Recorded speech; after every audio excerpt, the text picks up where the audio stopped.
Hey folks, it's your pal Mike Shea from SlyFlourish.com and Twitter.com/SlyFlourish, here with another episode of Sly Flourish's Lazy D&D Prep. This is a weekly show shot 10 a.m. Eastern Standard Times on Sundays, in which I go through steps from Return of the Lazy Dungeon Master while preparing for my Sunday D&D game. In this case, I am running a homebrew Eberron game.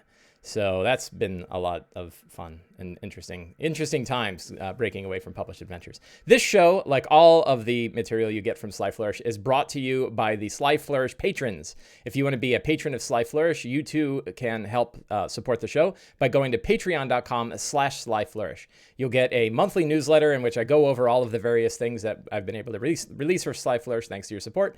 And you will have access to an adventure that is only available to patron backers of Sly Flourish called Regnum Ratus, the Rats in the Cellar. This is a 1 to 5 adventure in which the characters visit their friend Eli Merrow and find out why the rats underneath his inn are going crazy. It's a good time. Thanks to everybody who hung around after my failed introduction attempt. Sometimes I am not as ready as I would like to think I am.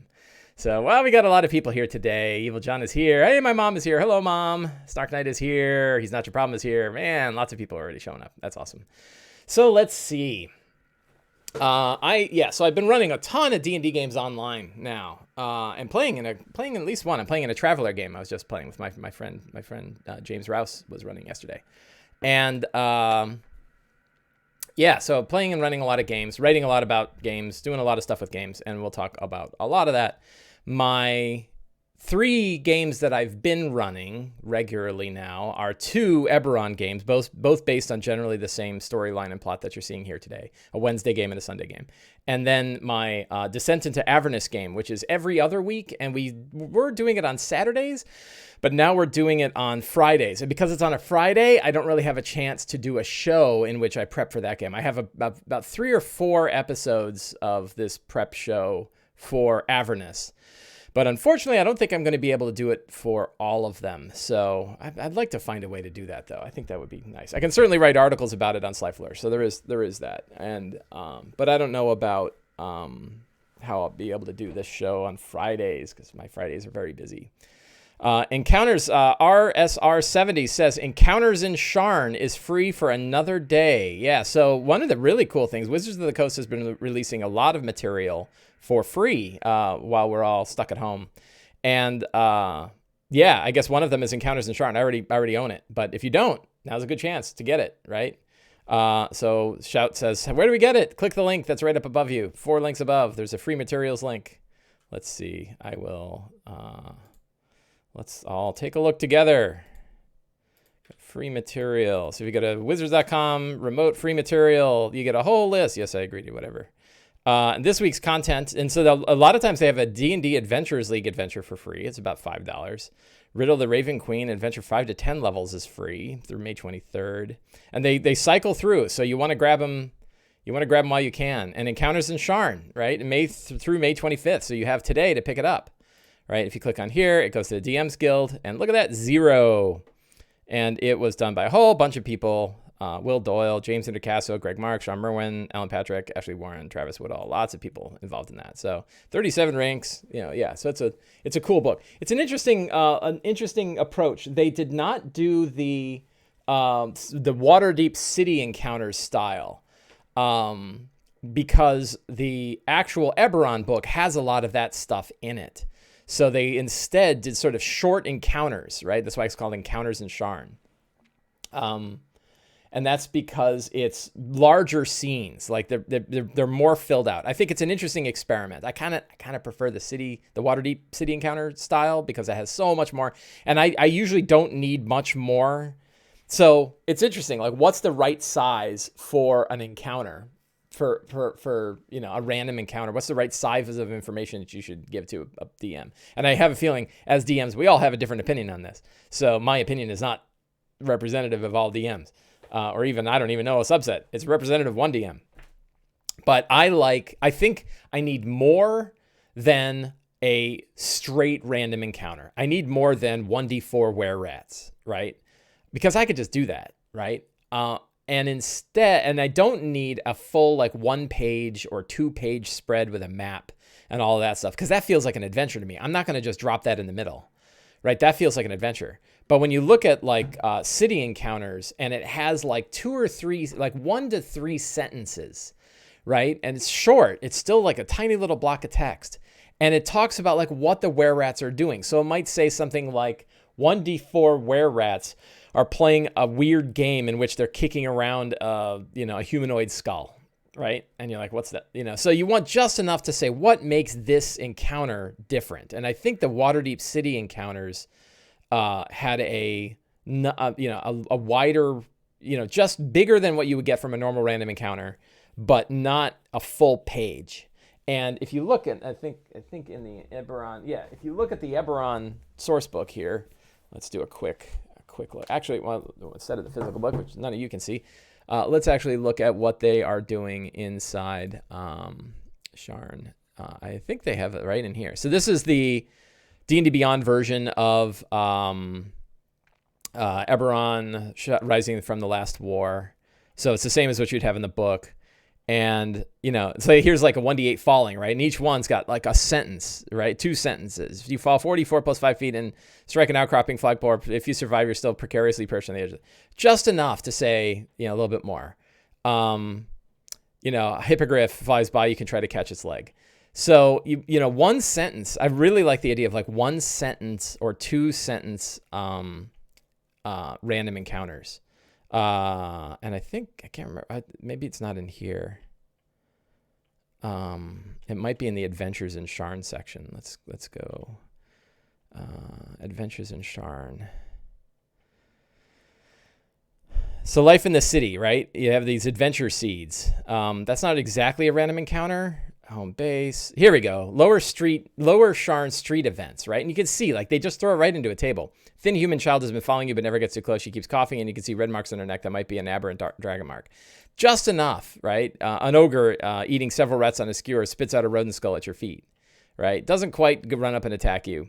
Young women, so all of these, and they're not, and especially because it's in the middle of Sharn, they're not all combating. In fact, very few of them look like combat encounters. 4 orcs jab at an ochre jelly with long staffs trying to herd the ooze into the sewers, right? Like, how do the characters react to this? This is to me, this is the perfect size for like a random encounter table. I really like this style, upper Sharn street events. I kind of wish they had more, right? So they have lower, upper, and skyway. I could use cogs. I could use more of these, even if they're like 1d20s instead of d100s. I could use more of them for some of the other more likely places to go, like the cogs or what's the district that's right outside the cogs that the Dask have, right? And you can sort of tailor them. I would dig more of those, I think, because I find them very useful. To me, this is a great lazy tool to just fill in some space in the game, right? The characters are heading somewhere, roll a die, see where it goes. And many times those encounter tables will take your entire adventure in an interesting direction, and that's what it's about. And a lot of people are like, I don't like that because it breaks away from the plot. I've heard this before, though. A common argument about random encounters is that they're random, and we're DMs, and we should be doing the hard work of making encounters that aren't random.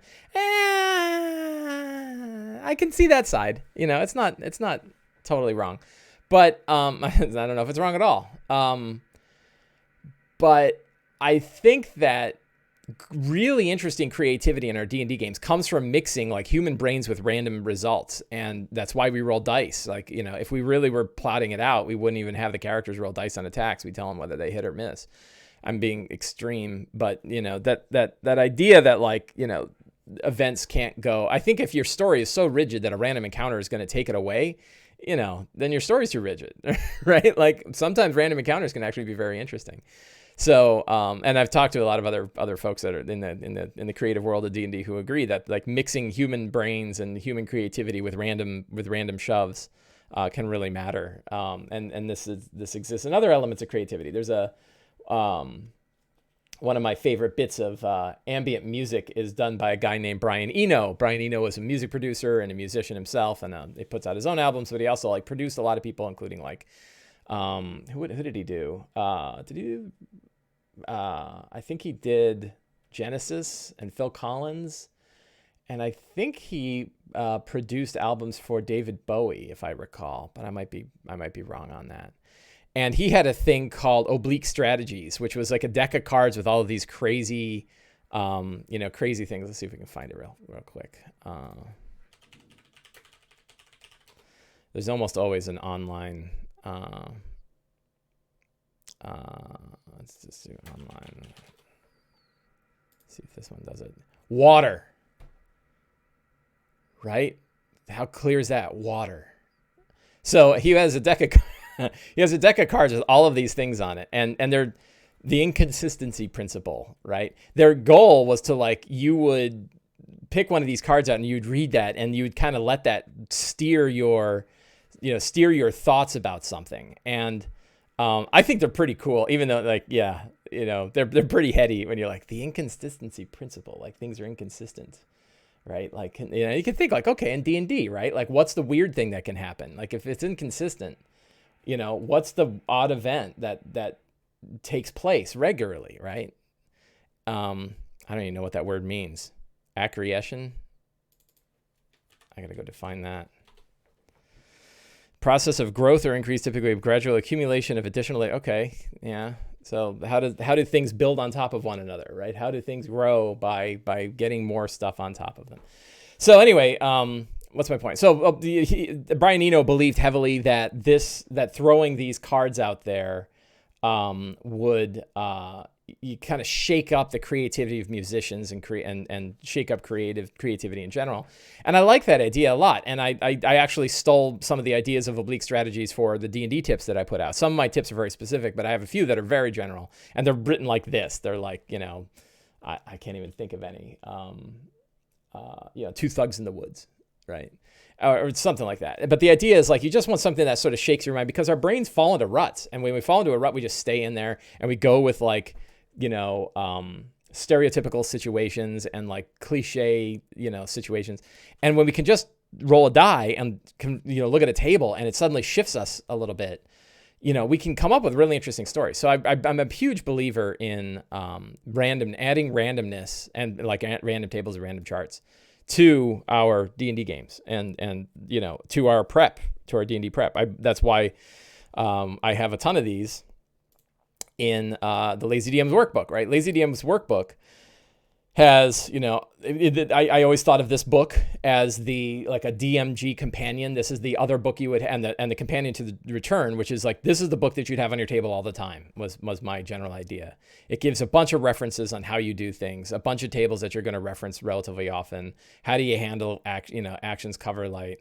These, I actually reached out to a lot of people and asked, like, what are the tables and what are the things you need to reference often? And I threw those in here.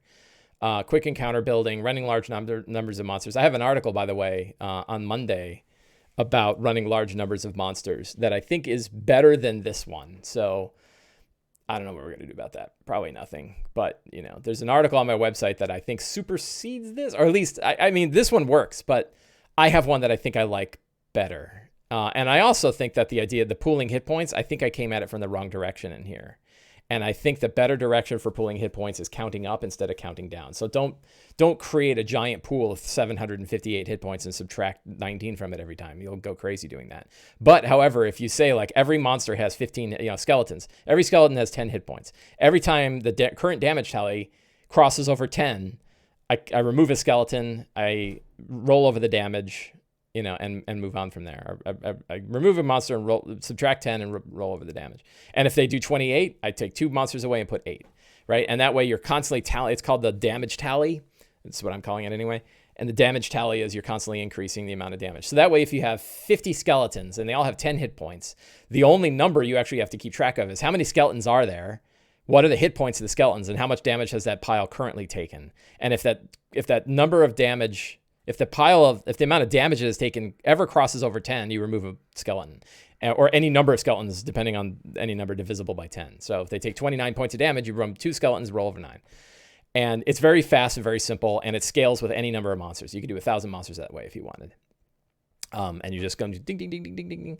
And it works pretty well. And then for the attacks and saving throws, I have, like, the number of successes depending on the result. My new default is just assume a quarter of them succeed on a saving throw or succeed on their attacks, and then change the quarter up or down add a monster or subtract a monster depending on the circumstances. So if you're hitting somebody with a very high AC, maybe they don't get hit by 1 in 4, they get hit by 1 in 5 or 1 in 6 or 1 in 10.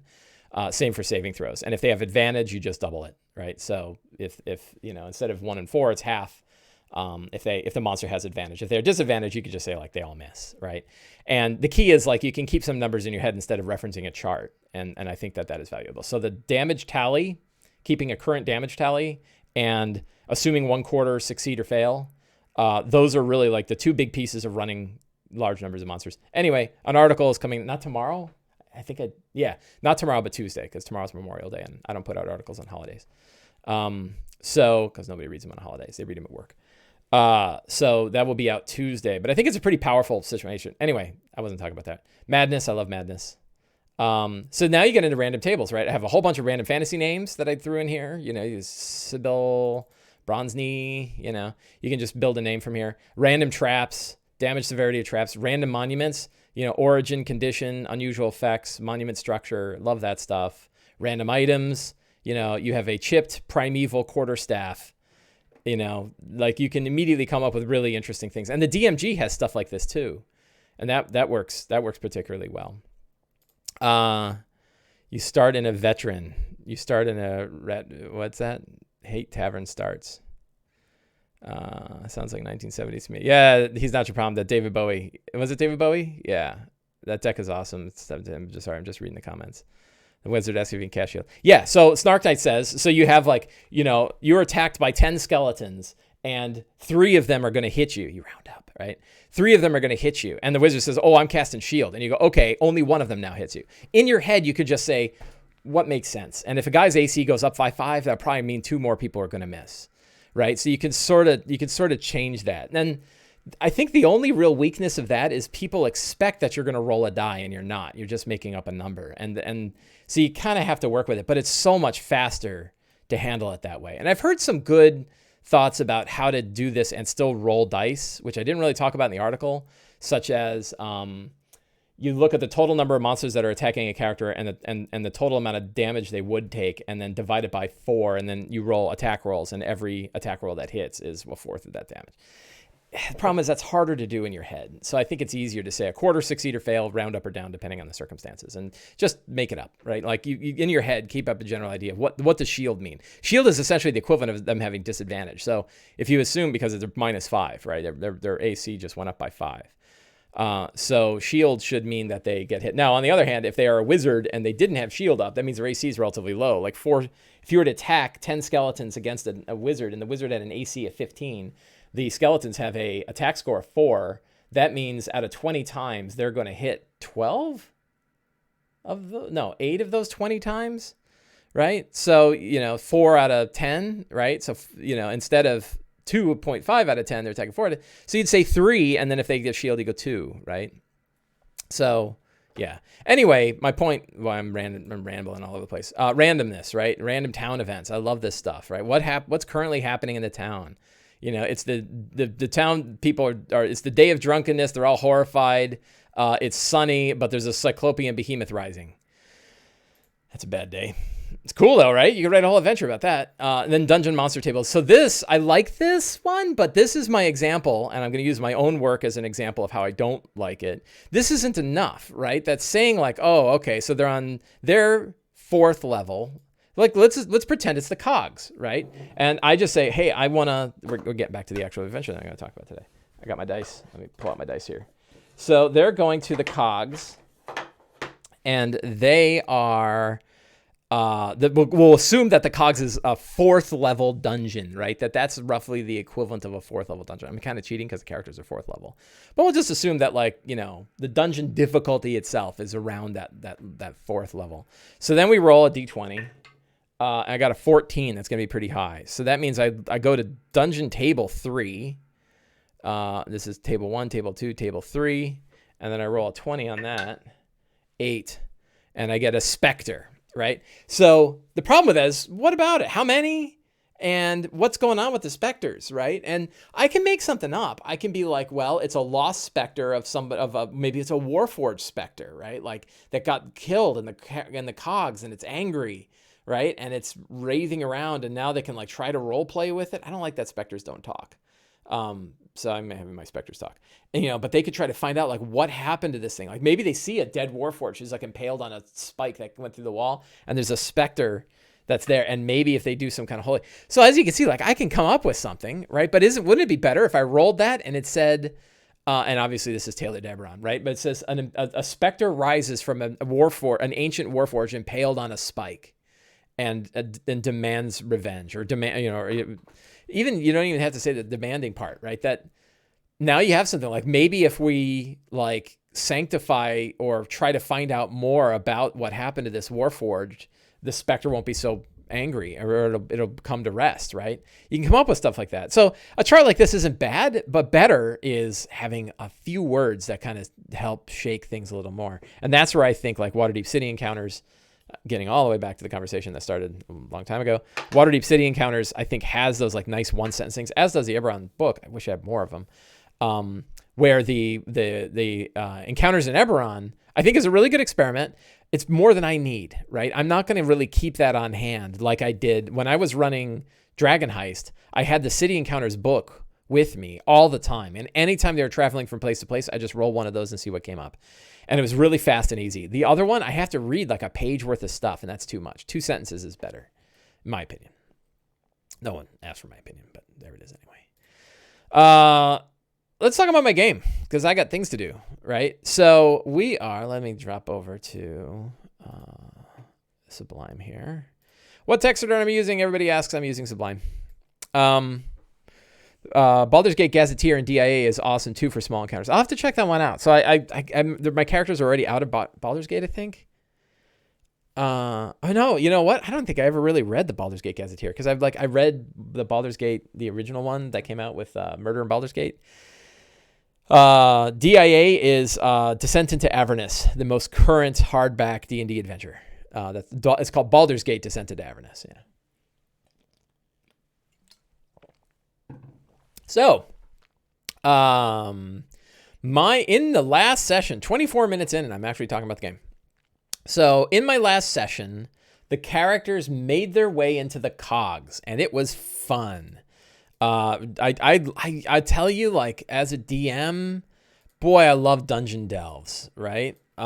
This is the map that I took from the Adventures in Sharn section of the Eberron source book.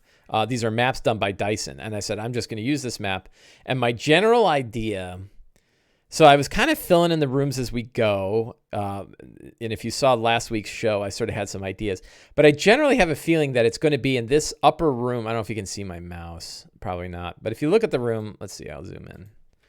Oh, that was terrible. So this series of rooms right in the center of the screen with the beds and the tables and the chairs, I think this is like a secret meeting room of Cavella of the Dask. This is where it's like a safe room, right? And it's not, she may never come back here again, but she's coming here now. Her people set it up. They've got guards there.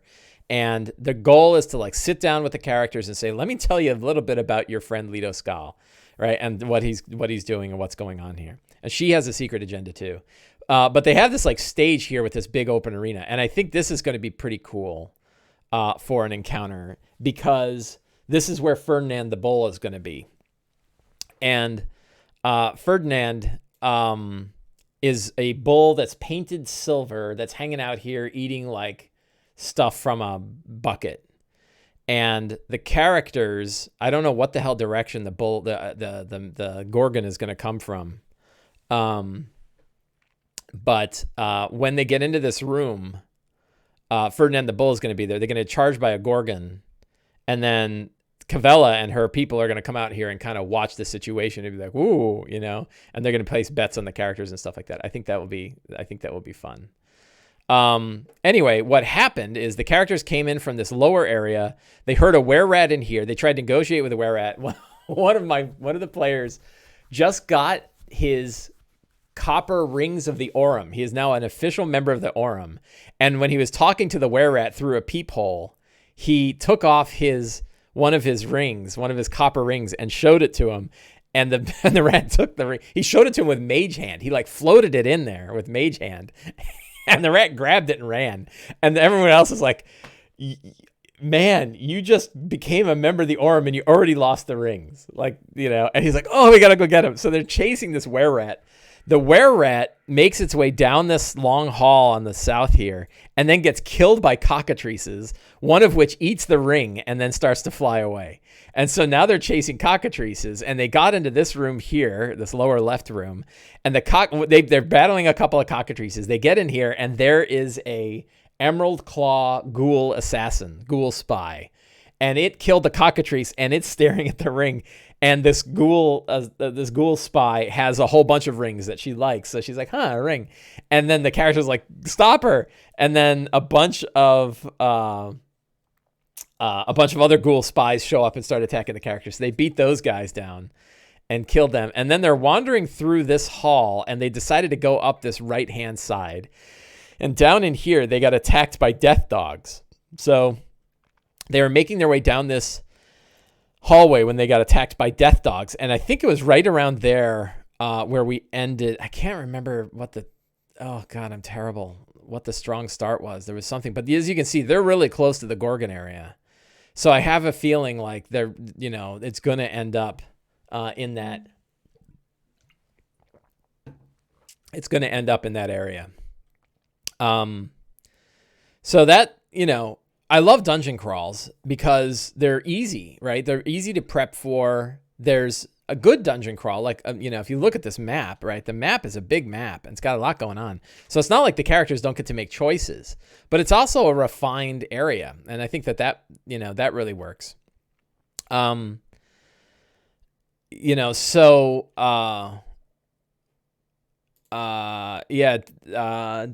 says, awesome. The death dogs I suggested made it. They did. Yeah, we had death dogs. Death dogs is a great suggestion. So it worked really well. Crafty were-rats. Yeah, stealing rings. And that was kind of fun. And I felt a little bad because like you're kind of picking on a player a little bit, but sometimes, it's worth picking on a player. My camera's too high, isn't it? There. Is that a little bit better? Now you can see my mic, but oh well.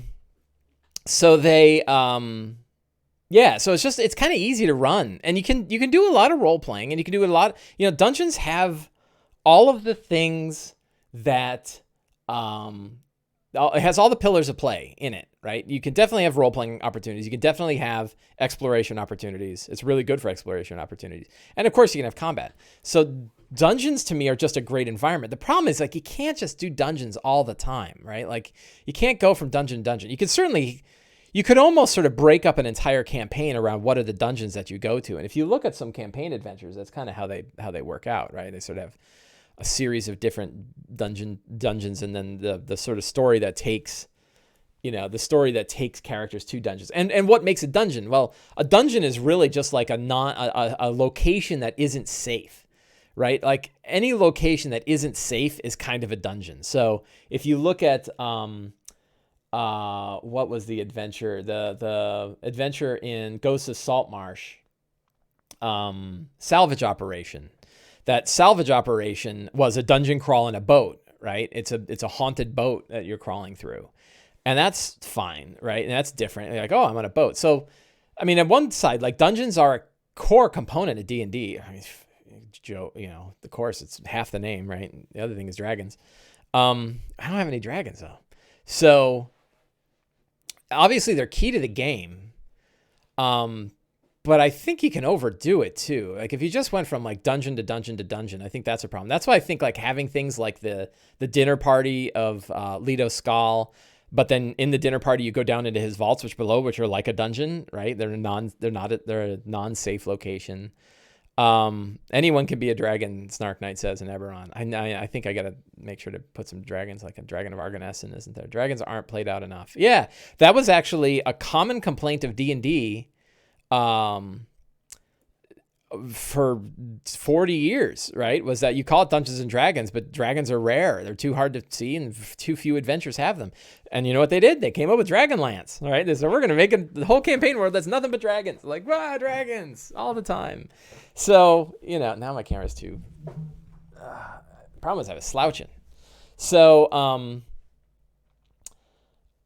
yes, they came up with Dragonlance. And that kind of put the dragons in there. So I love running dungeons. Like, I'm used to running dungeons. I love them. I think there's another kind of key message, especially for homebrew campaigns for me, is that the nice thing about dungeons is they're relatively solid affairs. Like, I have that map and I know what that map looks like, and I know where the walls are, I know where the doors are, I know which directions they can go.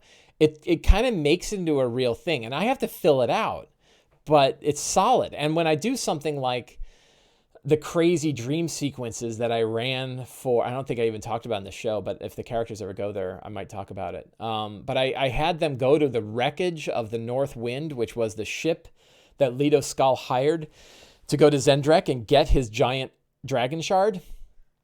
And I had all of these weird dream manifestations on the ship. So as the characters are exploring the ship, they were taken to Zendrek and saw what happened there when the expedition tried to get the shard, and they saw all this crazy stuff, and it was fun. But I had to do something weirder because I was like, I'm not just going to have another dungeon crawl through a ship. Plus, I just did, Ghost of Saltmarsh, and one of my players is like, "Are we seriously doing ships again?" And I'm like, "You guys went to the ship."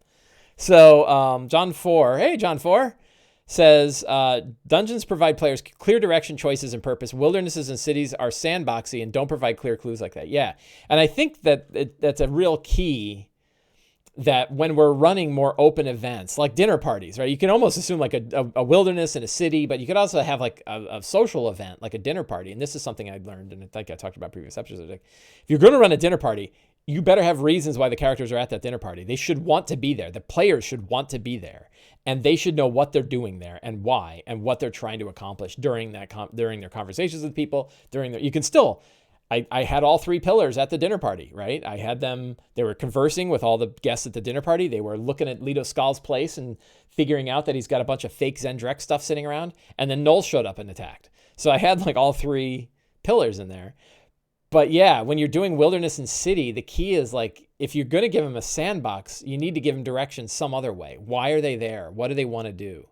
And even if you're running like a West Marches style game where the players really determine their own course and direction, you still want to put the seeds in front of them and be like, well, there's those sewers that you heard about. And there's that woman who said that, her crown was stolen by a kid who then had whiskers and ran into the sewers. And, but you don't have to do anything with it, but there it is. And then there's those old crypts, right? And people don't go there anymore, but they say that there's a powerful sword that, is held by a knight down there.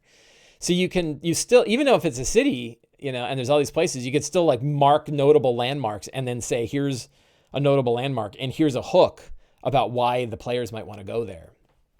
I think that's pretty important. Anyway, 34 minutes in, let's talk more about my game. So let's start with the 8 steps from Return to the Lazy Dungeon Master. Starting with number 1, who are the characters? So our characters for this game we have a group patron, which is House Tharask, the Finders Guild. That's a critical component because my other group is a member of House Kenneth, and they have a different motivation to do what they're doing. One of the things, I forgot to mention this, is when they were exploring the ruin, if you see that lower left door, that vault door, they found that door and it was ancient and it was protected by glyphs of warding. And it had a sign from like the kingdom of Galifar before Sharn had even been built that said, "Do not go down here. Like herein lies death and madness." And that was Old Sharn, right? That is a door that leads to Old Sharn. And I had them figure that out. And they were like, "We totally need to go down there.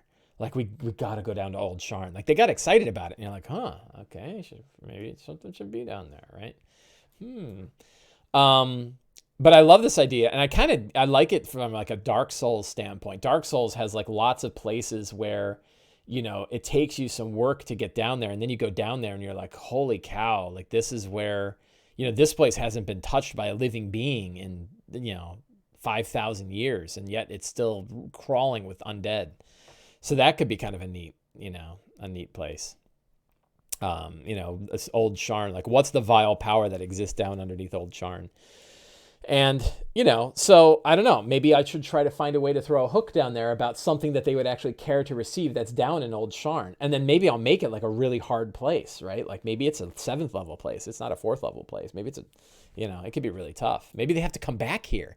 Like what if I have them go all the way out And they go out and do all this stuff, but then they have to come back to Sharn, right? They get a key, right? But the key is far away. And until they get that key, they can open it up. And like, sure, it's a bunch of goblins and knuckleheads up top. But when you go down there, it's liches and death knights and, you know, horrifyingly powerful undead that existed from the days of Galifar, the fall of Galifar. Start Dungeon the Mad Mage behind the door. Yeah.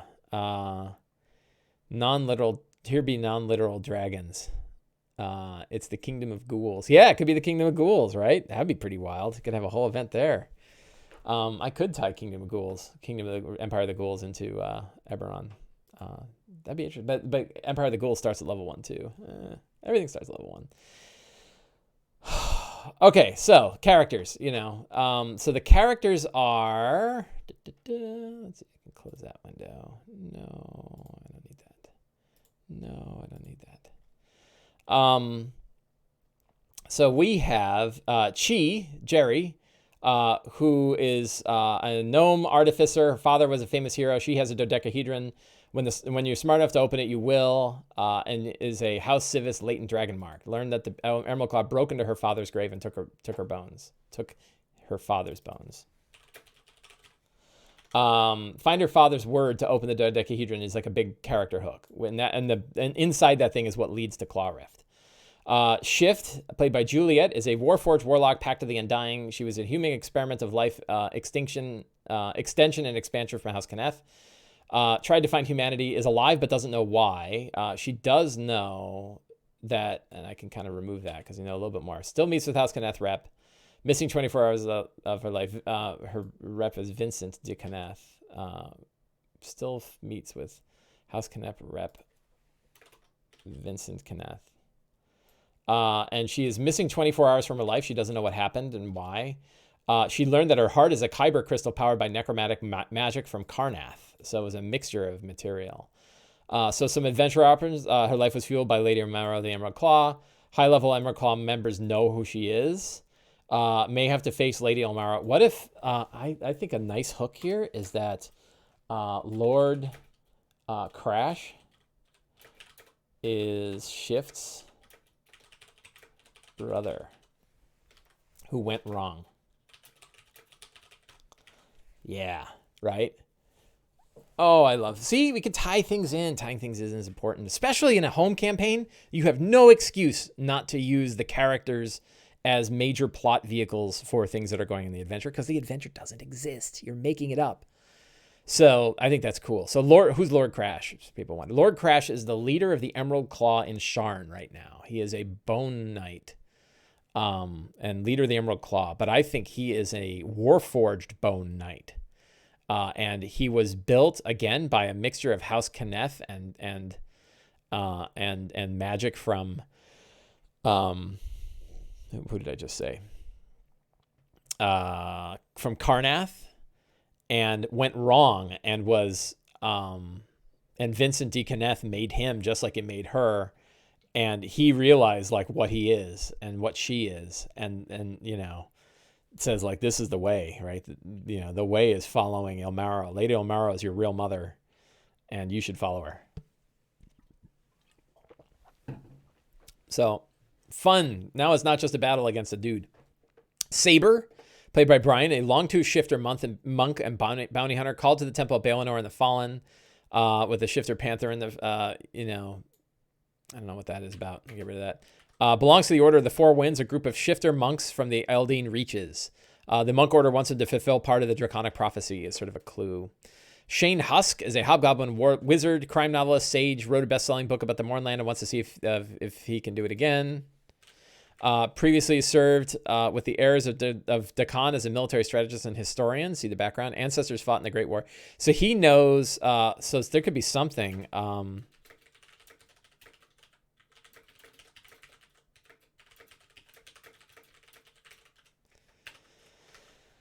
So I can pull on this Dakan military strategist that like the old goblins are what exist in that in old Sharn, and if he can get down there, he could learn a lot. So there could be something. He is a hobgoblin wizard, so maybe there could be another. You can always tug on another hobgoblin wizard. He's also a Copper Ring member of the Orm, so maybe the Orm tells him about the staff once held by his ancestors in Old Sharn. Could be a staff of power, right? It's time to drop a staff of power in here. So there's definitely clues to the books help him find Claw Rift. Great book exists. A great book exists in Old Sharn. Oh yeah, great novel exists. All right, so a book he could write. Banner, and that tugs on this Old Sharn idea. I think I can get them excited about that. Banner is a Warforged paladin of the becoming god, fought for years in the last war, but grew wary with being used by the Fleshborn. With war's end, he linked up with Lord of Blades, ministering in a Warforged ossuary in the Mournland. He abandoned the Lord of Blades because of the rigid dogma and single-minded cruelty towards Freshborn. Blah, blah, blah. I got too much background here. But he met with the Godforged Warforged priests, and he's trying to get involved with the Godforged. He can get involved between the Godforged and the Lord of Blades. Godforged is sort of a small sect of Warforged who believe that they are creating a new god. And then finally, you have Zarantir Delandier, Tempest Cleric, Storm Sorcerer, Independent Scion. He's sort of the black sheep of the family and was sort of kicked out and joined with the Finders Guild because his family, who's from House, what's it called? House Larendar. So he met with his dad and he swiped dad's key to the Goldbright airship. Father's an Orm Silverringer who disapproves of Zarantir's current. Yeah, so they had this scene. So an adventure option is steal the Goldbright. So we got stuff there. So the strong start. I got 18 minutes now to come up with the whole rest of the adventure. So what event could they hear? They could hear like a roar. They could hear sort of a roar from another room as they hear some other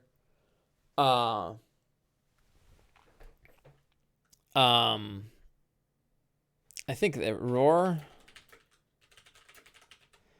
And they met a... Did I write it down? I hope I wrote it down. Did I write it down, the NPCs? Sometimes I write it down.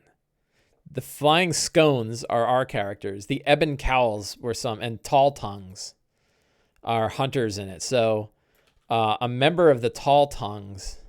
I love that name. And a member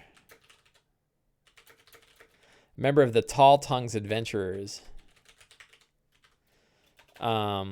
falls in dying and saying the bull, and then dies.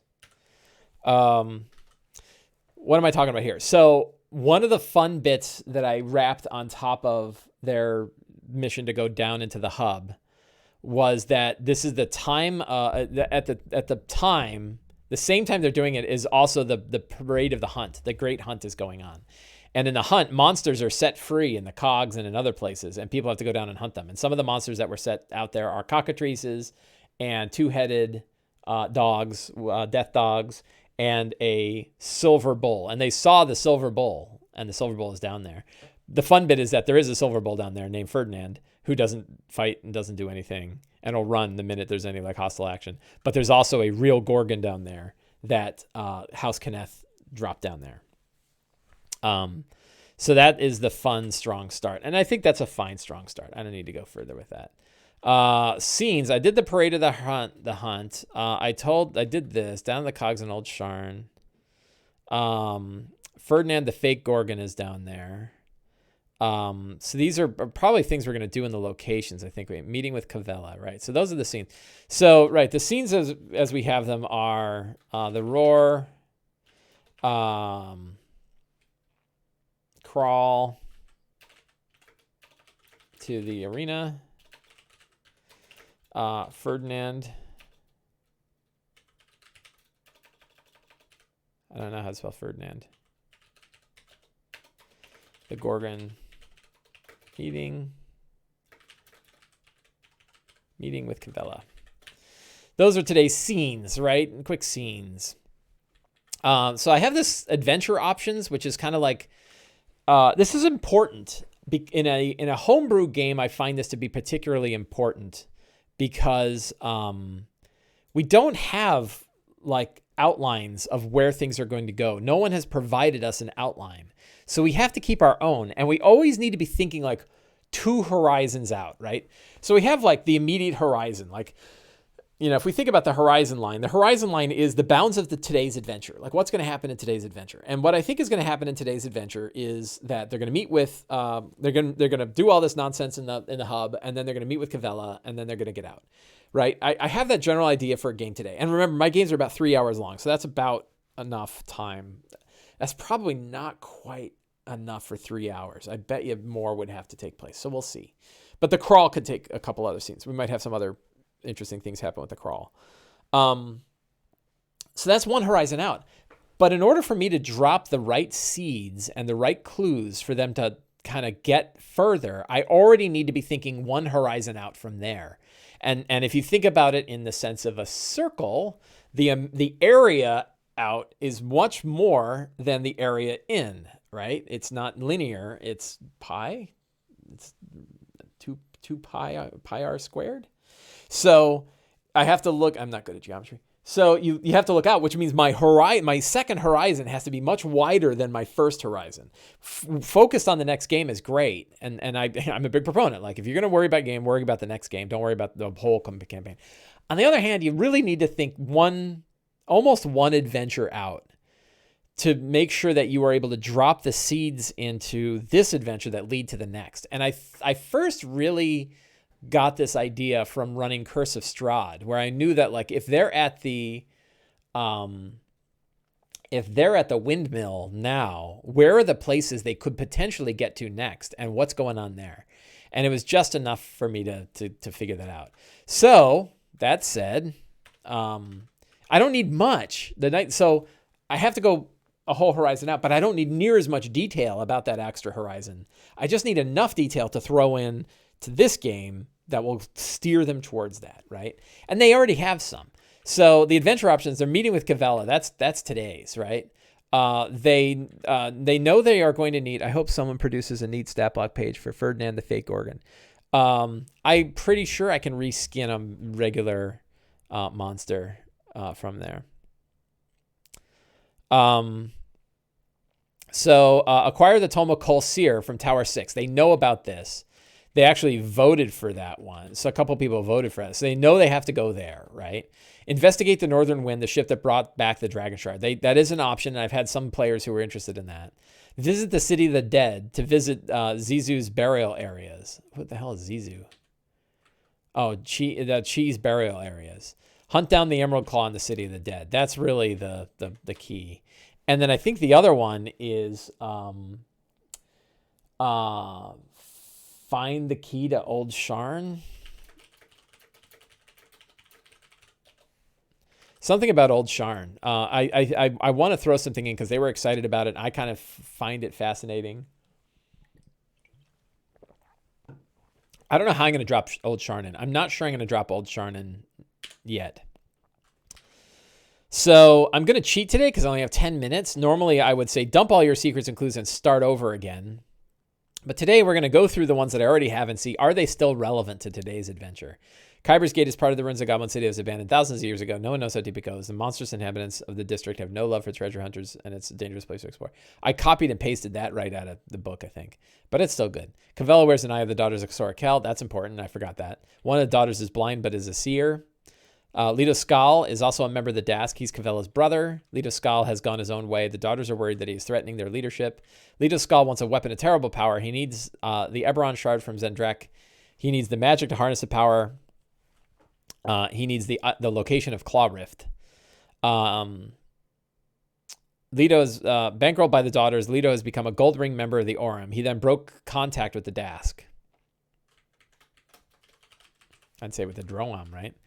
The Gnolls acted on their own when they attacked Leto's villa. All they were supposed to do was recover Simon. The attack was unwarranted. Knowles, right? The Emerald Claw is trying to capture the crystal and use it to destroy Sharn. They're operating out of the City of the Dead in an old tomb of House Kenneth. I think that's right. Cavella and the daughters want the Book of Kolsir, and so too does Leto. Those are great secrets and clues that are still totally relevant for today's game. All of them. And none of them are known yet. So I am going to not change any of those. I might add a ancient... And I forget. Somebody in chat help me out. What is... who are the old... There's a Dakani? What the group of goblins from long ago?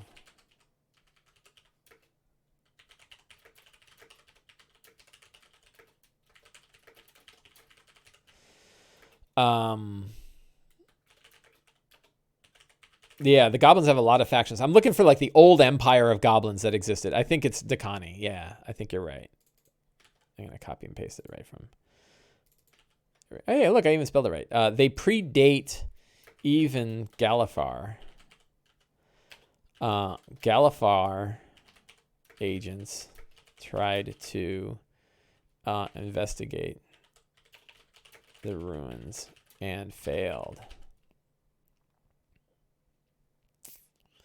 They have since sealed it up.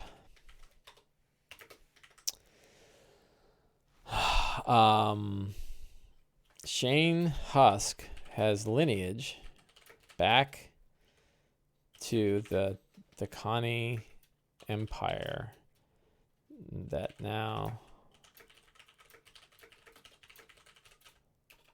Sharn. Perhaps Shane Husk, Emperor. We're going to make some stuff up, but people love it when you do this. I need a goblin name, a cool goblin name. Names.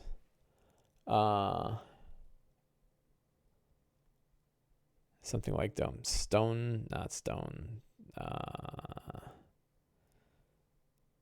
Rakos.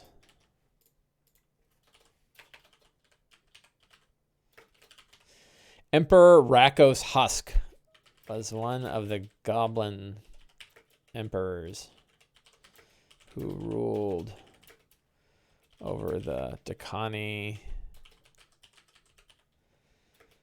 of how many centuries ago? It's like tens of thousands of years ago, right? Hundreds of thousands of years? His tomb lies in old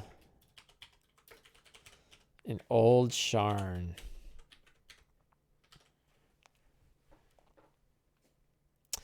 That's fun.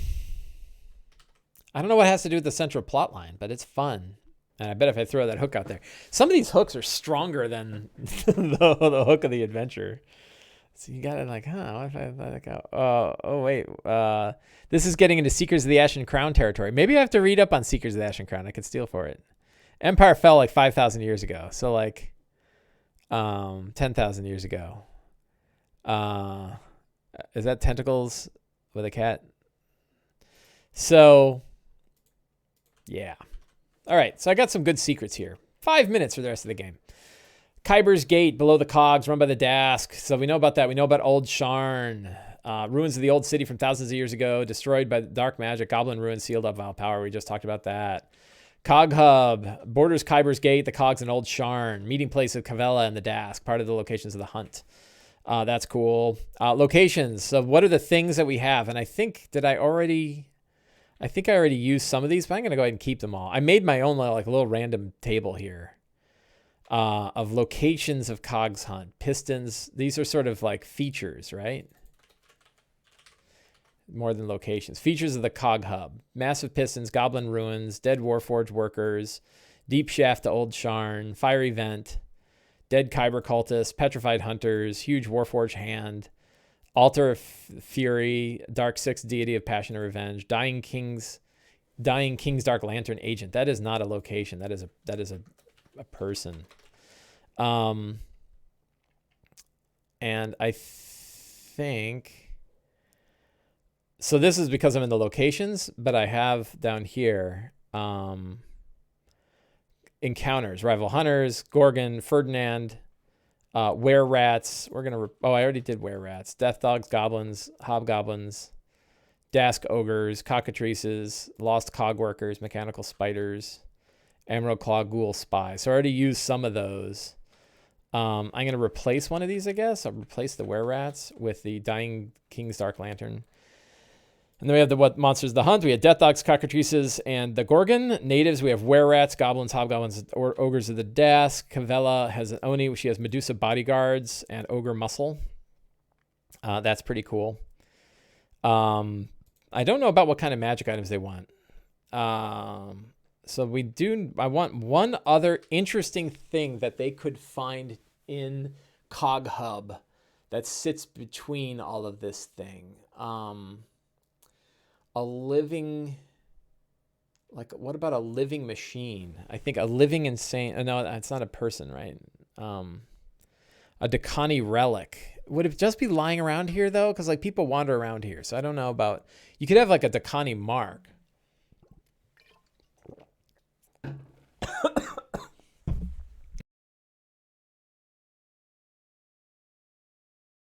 Water went down the wrong pipe. So, what is I need like this is like a feature. I'm gonna cheat again, and we're gonna go to Lazy D&D Master Workbook, and we're gonna go to monuments, items, monuments, and we're going to roll some stuff. So I'm going to roll 3 D20 and a D100. Oh, for the D100, we have an 18. For the first one, we have a 7, an abyssal. I don't know about that. 17, desecrated, 19. Let's see. 18 was the item. A shrine.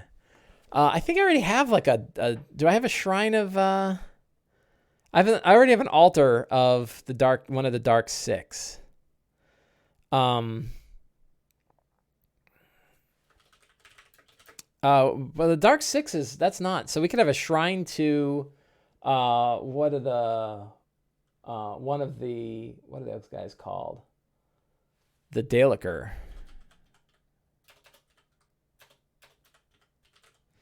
I forget what they're called.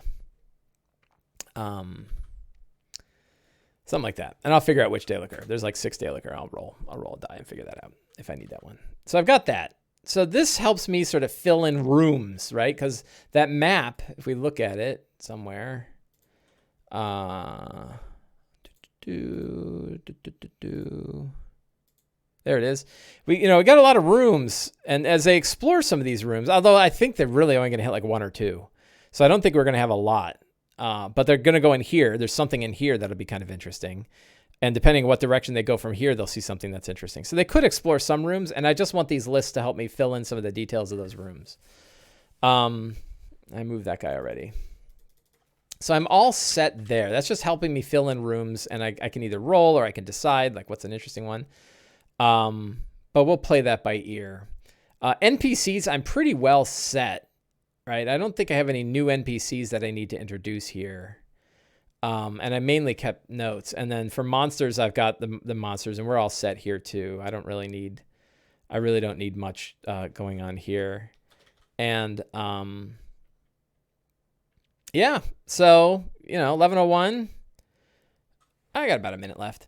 And then I have my Avray initiative, and I have my one-dimensional text-based combat markdown map, which helps me show off that stuff. And you can see where I had like this is like the Avray command to have a ghoul spy, right? So instead of a claw attack, it was slashing at you with a black blood covered dagger. So, that was kind of fun. But yeah, I feel pretty good about this. It's going to be conversations. And I think one of the interesting things about Cavella is that Cavella is working for the Droam, and she has the daughters of Sorakel who work for the Droam, and they are watching this meeting, and they want the same stuff that Leto Skal wants. They just don't want Leto Skal to get it. So that's going to be a very interesting conversation from a NPC standpoint of like, you know, will they understand exactly what's going on? You know, who's watching is going to be really neat. Departing words of wisdom: don't eat moldy cheese. Deep thoughts. You can actually carve the mold off, and depending on the cheese. So I think that is going to be a fun part. Like the meeting with Cavella is going to be a fun part, and it's going to reveal a lot. One thing my group really digs is they like it when they get sort of blatant clues, right? Not that they don't like mysteries, they like mysteries that are uncovered, and sometimes they like it when it's, you know, really clarified to them, like, oh, so that's what the hell Leto Skal is doing. And you can tell, like, in my mind, I'm slouching again. In my mind, Leto Skal has been doing all this stuff, and no one knows but like you guys and me, right? Like the players don't know. So when they find out that, oh, that's what Leto Skal's been up to, right? Like when it fills in those blanks, it's very satisfying, but it can be frustrating until that point because, like, I don't know what the hell Leto Skal's up to. I don't know why he has all this stuff. Is he a good guy? Is he a bad guy? Is he a bad guy that's going to turn out to be a good guy? Like, I don't know what the hell's going on. And early on, it can be frustrating because you don't have those answers, right? And that can be tricky. But hopefully there's enough interesting things there, enough hints about what's going on. Like when they watch Leto Skal go into his front porch and start blowing, you know, knolls out of the sky with lightning bolts and cones of cold, and like, whoa, whoever he is, he's powerful. He's another pushover. You know, when they see somebody, like, who's that? You know, you want that mystery. But you want to make sure they get enough information to be interested, but not so much that they have all the answers and you don't have anything to give them later. So that's real tricky. Well, I think I am all set for today's game. I want to thank everybody for coming today. Thank you all for hanging out in the chat with me and for helping throw some ideas around. And I will see all of you guys next Sunday. I'm going to try to figure out if I can do an online prep for my Descent into Avernus game, because I think that would be something people want to see. So thank you all. Have a great day, and get out there and play some D&D.